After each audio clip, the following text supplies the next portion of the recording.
دین مدارس زندہ باد، شان مدارس زندہ باد، دین مدارس زندہ باد، شان مدارس زندہ باد۔ الحمد لله وكفى وسلام على عباده الذين اصطفى، خصوصا على سيد الرسل وخاتم الانبياء. اما بعد فاعوذ بالله من الشيطان الرجيم. بسم الله الرحمن الرحيم. ثم أورثنا الكتاب الذين اصطفينا من عبادنا. قال النبي صلى الله عليه وسلم: يقول لصاحب القرآن: اقرأ وارتقي ورتل كما كنت ترتل في الدنيا، فإن منزلك آخر آية، أو كما قال صلى الله عليه وسلم.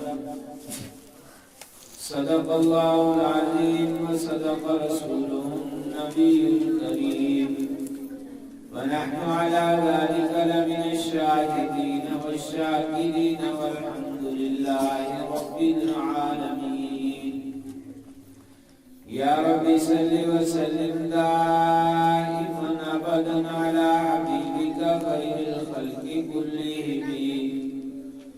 اللهم صل على سيدنا ومولانا محمد وعلى آله وبارك وسلم. اتر کر ہرا سے وسوئے قوم آیا، ایک نسخے کیمیا ساتھ لایا. میرے محترم بھائی بزرگوں اور دوستو، ہمارے لیے انتہائی خوش نصیبی کی بات ہے کہ اللہ تعالیٰ نے ہمیں قرآن کی نسبت سے یہاں بیٹھنے کی توفیق عطا فرمائی. قرآن کی نسبت کی بڑی اونچی نسبت ہے. جس طرح حضور علیہ السلام کی نسبت بہت اونچی نسبت ہے، اسی طرح قرآن کی نسبت جو ہے یہ بہت اونچی نسبت ہے. نسبت کا مطلب یہ ہوتا ہے کہ کسی کا تعلق قرآن کے ساتھ ہو جائے. اب جس کا تعلق قرآن کے ساتھ ہو جاتا ہے، اللہ تعالیٰ اس کو بلند سے بلند کر دیتے ہیں. وہ انسان ہو، وہ کپڑا ہو، وہ کاغذ ہو، وہ کوئی بھی چیز ہو. میں اور آپ دیکھتے ہیں کہ ہم دکان پہ جاتے ہیں اپنے اور اپنے بچوں کے کپڑے لینے کے لیے، تو ہم 25-30 ہزار روپے کے کپڑے خریدتے ہیں، اور دکاندار ہمیں کہتا ہے کہ یہ ایک پیس ہے، یہ ایک چھوٹا سا ٹکڑا ہے، یہ آپ ایسے ساتھ لے جائیں. ہم وہ لے کے آ جاتے ہیں. اب وہاں دکان کے اوپر اس کپڑے کی کوئی قیمت نہیں ہے، کپڑے کے اس ٹکڑے کی کوئی قیمت نہیں ہے، اور وہ دکاندار بھی کہہ رہا ہے کہ بغیر پیسوں کے، بغیر کسی قیمت کے آپ اس کو ویسے ہی لے لیں. اب وہاں تک جو ہے وہ اس کی کوئی قیمت نہیں. ہم گھر آتے ہیں، گھر آ کر اس کپڑے کے ٹکڑے کا ہم غلاف بنا دیتے ہیں. اب غلاف بنانے کے بعد اس کپڑے کا تعلق قرآن کے ساتھ جڑ جاتا ہے. اب وہ کپڑے جس کے اوپر ہم نے 25-30 ہزار روپے لگایا ہے، ان کا کوئی ادب نہیں ہے، ان کی کوئی ویلیو نہیں ہے. وہ نیچے گر جائے تو ہمیں کوئی پرواہ نہیں ہوتی، لیکن وہ چھوٹا سا کپڑا جب نیچے گرتا ہے تو ہم جلدی سے اس کو اٹھاتے ہیں، اس کو چومتے ہیں، آنکھوں کے ساتھ لگاتے ہیں. کیوں؟ اس کپڑے کے ٹکڑے کا تعلق قرآن کے ساتھ ہے. سبحان اللہ. ہم اپنی زندگی کے اندر بے شمار کاغذ دیکھتے ہیں، کتابوں کے کاغذ، اخباروں کے کاغذ، رسالوں کے کاغذ اور بہت سارے کاغذ